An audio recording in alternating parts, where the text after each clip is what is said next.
Love, actually, is all around.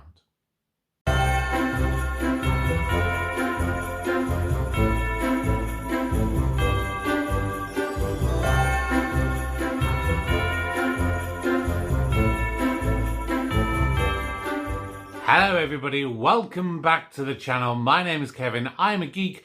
You're watching Kevin the Geek, and this is day 11 of my 12 Days of Christmas movie reviews. It is the penultimate day. It is nearly at the end, and I just want to thank everyone for joining me on this journey. I send out so much love to each and every one of you who have joined me, whether it's been for 1 minute, 30 seconds, or you've been present for every single one of my videos. I really appreciate everything. There's a lot to talk about in this movie, so we're not going to waste too much time. Let's get started. Just remember there are 10 categories. Each one gets a score out of 10 to give an overall score out of 100. So we're going to start off with the story. How the hell do you sum up the story of Love Actually? It's very simple. With one word. Love. That is the overwhelming theme of this entire movie. And I think there's a reason that this movie has become a cult classic of a Christmas movie every single year. And it's one of those strange ones that it could feel too bloated. Because you've got so many intricate little storylines and they're all thread throughout the narrative, but they've actually done quite a nice job of actually kind of blending them together. So it doesn't necessarily feel too separate. They do feel really interconnected. And they're all of a simple premise. They're talking about love. And not necessarily love in the way that everyone would always think of. Sometimes love isn't just between a husband and wife, boyfriend and girlfriend, girlfriend, boyfriend, boyfriend. Sometimes it's love between friends, love of your children, mutual respect. The story of this movie is just wonderful. And the ending gets me every single time. Probably from the moment that Sam, the little boy, when he goes to the airport to chase after his girl who's leaving to go to America, when Jamie says, he turns up at his family's house, and it's like, no, I need to be with the woman I love. The whole maybe final, maybe 15, 20 or so minutes of the movie, I am literally crying all the way through the movie. It just gets me every single time. And I'll tell you what it actually did that starts me off. It's that moment that Sam refers to Daniel, his stepfather, who is called Daniel throughout the entire movie. The moment he calls him Dad. That is the moment that it sets me off. And I'm just crying for the remainder of the movie. It's just a wonderful story. And I love the fact that both the start and the finish basically bookends with not these characters, but with normal people. They literally filmed at an airport. I can't remember which. I don't know if it's Heathrow or Gatwick. They literally went near the holidays, filmed people coming home and reuniting with their partners, their children, their grandchildren. And so these weren't staged. These were genuine filmed moments. And that is what truly hits home, both the start and the finish. that it is actual real love in those scenes. The story is just amazing and gets 10 out of 10. The setting of the movie, again, deserves full credit because it could have been so easy to just kind of go anywhere, really. But they made sure that everything was all interconnected, so it felt very real. And they didn't just limit it to the traditional places. They went out of their way to be a bit different. So all these different stories, you've got love in all these different places. You've got it in 10 Downing Street.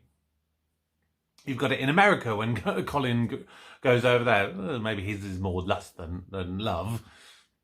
But you have a church and a wedding, which is so important, I think, that at the same time, you basically have on one side, you have a wedding, the start of love.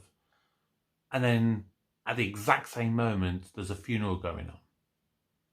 Because love isn't just all about romance.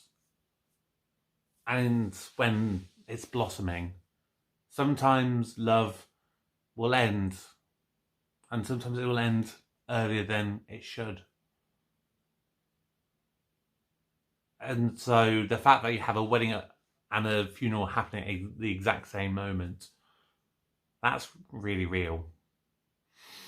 And then you have some beautiful settings, like when Jamie goes out to France and is in Marseille.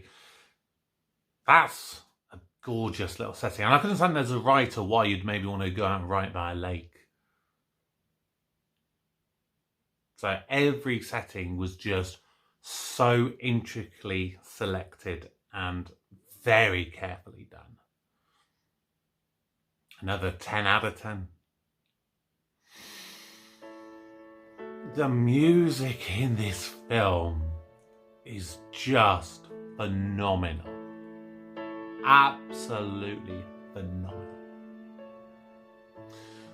Again, the actual kind of pop music that was selected, very carefully done. Every single moment had to fit at the exact same emotional moment that you needed to get out of that scene. And they were chosen very carefully. The actual instrumentals, you basically had 2 songs. And the one major song was a constant theme running throughout the movie. Every single time, any single moment of love. Whether it was friendship love, blossoming love, loss of love. It's always the same thing.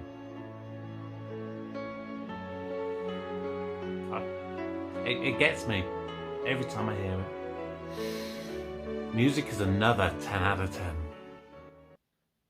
Now, the Christmas message in this movie is the same as what I said the story was. It's love. And it doesn't matter what kind of love. It doesn't matter whether it's friendship, unrequited love, love of you and a partner, love of your family. Doesn't matter. It basically just tells you just love. And that's a wonderful message to have. Another 10 out of 10. The Christmas cheer of the movie,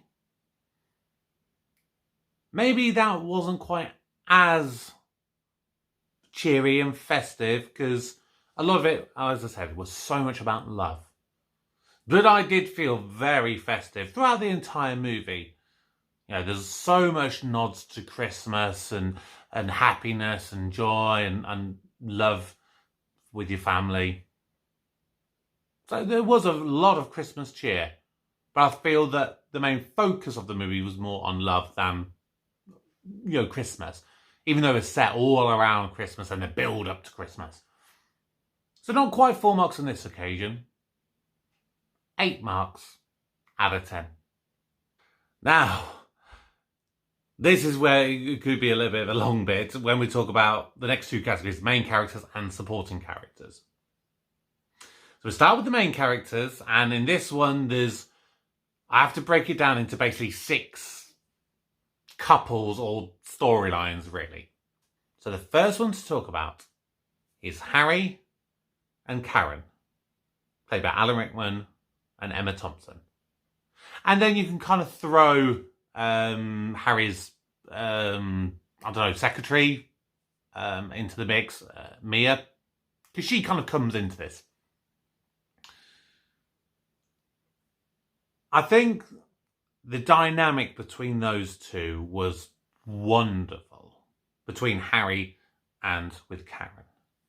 And they really sold it as a couple who have been together for, I think, 13 years, or at least married for 13 years. And I get that Harry's eye might wander, because that, unfortunately, does happen in a lot of relationships when they've been together for such a long period of time. Particularly, I think, in the man's case, if they get a bit of young female attention, and maybe if you've not maybe had that kind of romantic spark for a few years, I get why eyes may wander. Not just from men. I think stereotypically men are the biggest culprit, but I think it happens to women as well, and women's eyes get drawn away. But Harry was smart enough, at least, to realise what had fully been when he kind of had it pointed out. But they just had a wonderful dynamic there, and you really felt it there. The next kind of two was David and Natalie. It was the Prime Minister, and again, his sort of, employee. I don't know whether she was a secretary. I mean, he called her a catering manager. Maybe that was to bump her up a little bit. And Hugh Grant is his wonderful, usual, charming self.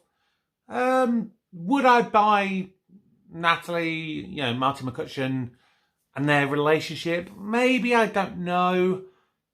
Maybe it felt a little bit forced at times. Because he's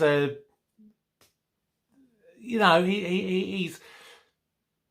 I think it's because politicians are designed to be upper class, and sometimes, it's all, you think about them that they marry into their own and they marry into the upper classes as well.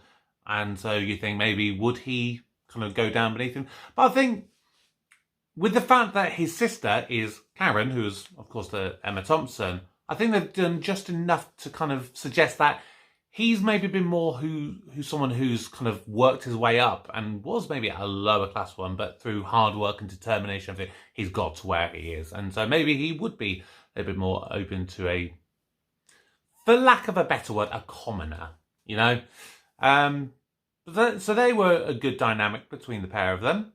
Then you've got it as Peter and Juliet, which was Chiwetel Ejiofor and Keira Knightley, with their best friend, I can't remember the character's name, I do apologise, Andrew Lincoln.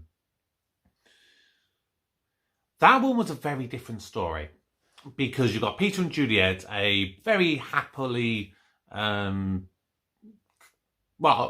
they become married right at the start of the movie. So they're a very happily married couple, and obviously clearly been together for some time. And then Peter's best friend is somewhat distant to his girlfriend / wife. And it's basically revealed in the movie that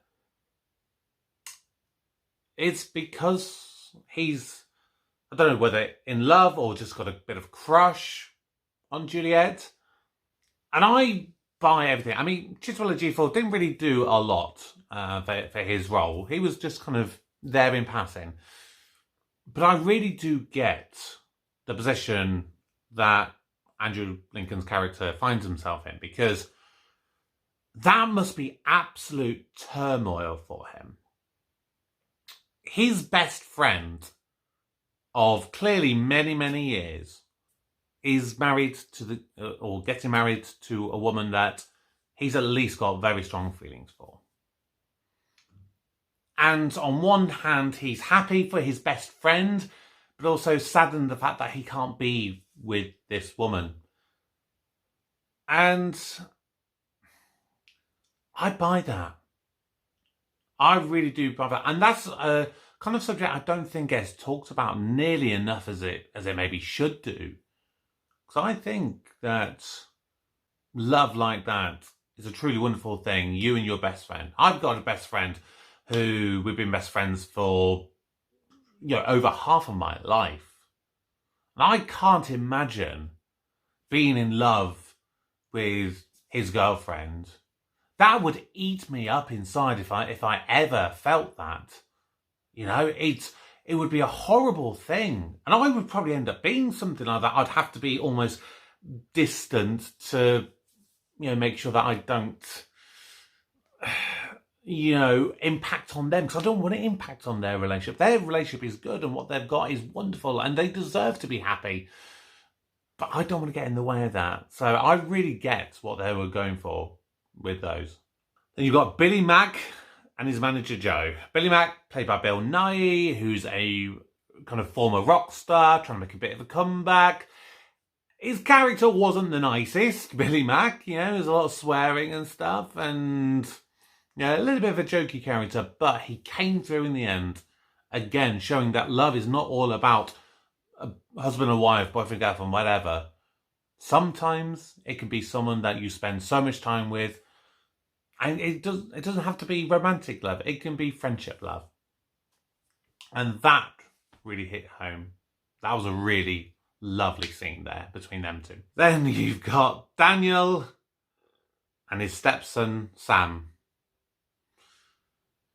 Daniel, played by Liam Neeson, was phenomenal throughout this movie, playing a grieving widower and trying to probably develop a relationship with his stepson that up till this point has been based around his wife, because obviously it's her son.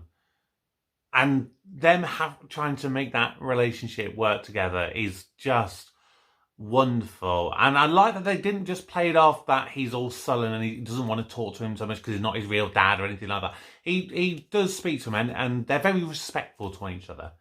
But the moment that Sam calls him dad, that hit me in the heart. It really did. And I buy the kind of schoolboy crush kind of thing he had on Joanna, which I think was maybe a bit cheesy that they named him after his mum. But yeah, their relationship was just wonderful. And then finally, the last one of these, Jamie and Aurelia, Jamie, who played by the wonderful Colin Firth, and is screwed over at the start. He's clearly with this girl who means a lot to him, and his brother's shagging her. Fine. Hurry up, big boy. I'm naked and I want you at least twice before Jamie gets home. So he goes away, as he would have done anyway. He goes to Marseille to try and do his writing for the story that he's writing. But is able to try and use that time to try and clear his head. And he meets this Portuguese girl, Aurelia, and he can speak a little bit of French, but not a lot. But she doesn't speak English, she doesn't speak French, so they can't communicate with each other. And I've watched this movie pretty much every Christmas for years. Every single time, their scenes, it's always got subtitles. The one I watched today, when I rewatched this, there were no subtitles at all. And I don't speak Portuguese. I know the odd little phrases here and there, like obrigado and stuff like that. But for most of it, I didn't have a clue what they were saying. I couldn't remember a lot of their dialogue. I know the general gist, but I couldn't remember. And it was a very different feeling watching it without those subtitles. But I could still understand what they were doing with both those characters and what they were kind of saying to each other. through the actions and the movement and everything. So wonderful stuff there. And the whole proposal thing at the end, it's just built and built and built to this kind of big climactic moment. And I am in floods of tears by this point. I really am, I'm not going to lie. So, main characters, like I said, a lot of them there, but all of them done fantastically. 10 out of 10. Supporting characters, you've got 4 main kind of groups here. So first of all, you've got Rowan Atkinson. Very limited screen time, but steals the limelight with what he does. Then you've got Colin, played by Chris Marshall, who has a kind of underwhelming kind of storyline. Typical young man, thinks he's going to go to America and shag some loads of American birds. A little bit unbelievable at times, but I get what they were going with it. And then his mate, Tony, I think it was. Again, just there for a couple of little scenes. Then you got Judy and John, which was Martin Freeman and Joanna Page from Gavin and Stacey. They're kind of like actors who are stand-ins for movies. So like when they need to set up lights and stuff like that, they're kind of there. So they have a lot of time. They just talk to each other and they develop a real nice relationship there. Was it kind of, what was it? Was it a little bit forced to an extent? Maybe. I don't understand why they went to the kids' show at the end. That didn't seem to make sense because I don't think I really saw them intermingling with any kind of groups there that had the kids. So I was a bit unsure there. But they had a nice dynamic between them. And then the last kind of group for the supporting characters, on one hand, you could maybe say it's a main character, but I don't think it's quite enough to elevate it to true main character status. And that is Sarah and Carl. That was an interesting one because they didn't really give her a resolution at the end, really, which surprised me. They didn't really have anything between her and Carl. For her, like, it was a weird contrast that she was supposedly in love with Carl for all these years that she's worked with him, but never really done anything. It was a bit of an unrequited love. But the thing that holds her back is her brother, who's clearly not well, maybe has a poor mental health, and that takes up the vast majority of her time, and I believe all of that. So some questionable bits at time for the supporting characters, for the most part, that none of them ever really distracted from the movie. So I'm gonna give the supporting characters 8 out of 10. Now, the Grinch of the piece, really, the most you could really say would be Harry and Mia. They're kind of office flirtation bit, because that threatens to ruin the Christmas of between Harry and Karen.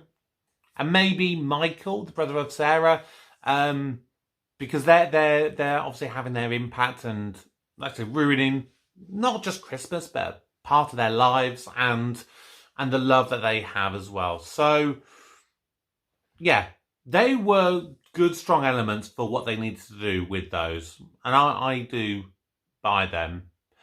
I think I'll call the Grinch in this movie 8 marks out of 10. Now, snow, there wasn't a huge amount of it in this particular movie. A lot of it kind of stemmed from when they go to Wisconsin, when Colin goes to Wisconsin. But they had the little sprinklings enough of it to give it the kind of gist that you needed. I will give Snow for this movie 5 out of 10. And finally, Christmas decorations. There's tons of Christmas decorations spread out throughout the entire movie. Every single time they're doing everything that they need to do. And I love the scenes, particularly in the shopping centre, and the huge Christmas trees they have there, all the ones at the Christmas parties. Yeah, lots of decorations. 9 marks out of 10. So, what does the final score mean for Love Actually?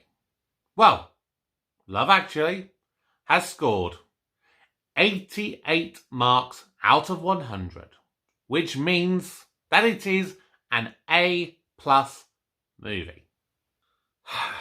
Okay, there is a single reason why this has become a true holiday favourite every year. Its depiction of love. Because everyone wants and should have love in their life. And like I said, it doesn't matter in what form that takes. But it's love of your friends, love of your family, love of your children, your grandchildren, your partner, whoever it is in your life. Just love them. That is the true overwhelming message for me. And this is why I watch it every year. It's just wonderful. And every time I cry throughout the movie, and I'm not ashamed to admit it. And yes, maybe there's some aspect of this, maybe I look at it a little bit more fondly, particularly the stuff with Jamie and Aurelia. That just shows that love transcends language, skin colour, ethnicity, gender, anything. Maybe the only one thing I think this movie is maybe just depicting is a gay or lesbian couple. And apparently there was one that was a deleted one. I think there was supposed to, apparently I read today actually, something about there was like a lesbian kind of couple in it and it got cut. I think that's the only thing it's missing. Because like I said, it doesn't matter whether you're gay, straight, trans, heterosexual, whatever. You deserve to give love and have love in return. That's the only one thing that I think maybe spoils it from kind of being a really perfect movie. If you haven't guessed it by now, I freaking love Love Actually. I really do. But what are your thoughts? Please drop a comment down below. Let me know what your thoughts are. Please do consider subscribing if you are not already a subscriber. I would love to try and hit 50 subscribers by Christmas Day. That would be a wonderful Christmas present. But you don't have to. You can like the video if you like what you saw and never watch any of my videos again. But we've got one more day left. Tomorrow is my 12th day of my 12 Days of Christmas movie reviews. And we're going to review what is probably my favourite modern Christmas movie. The Holiday. Thank you so much for joining me on this journey. Take care. Goodbye. Merry Christmas.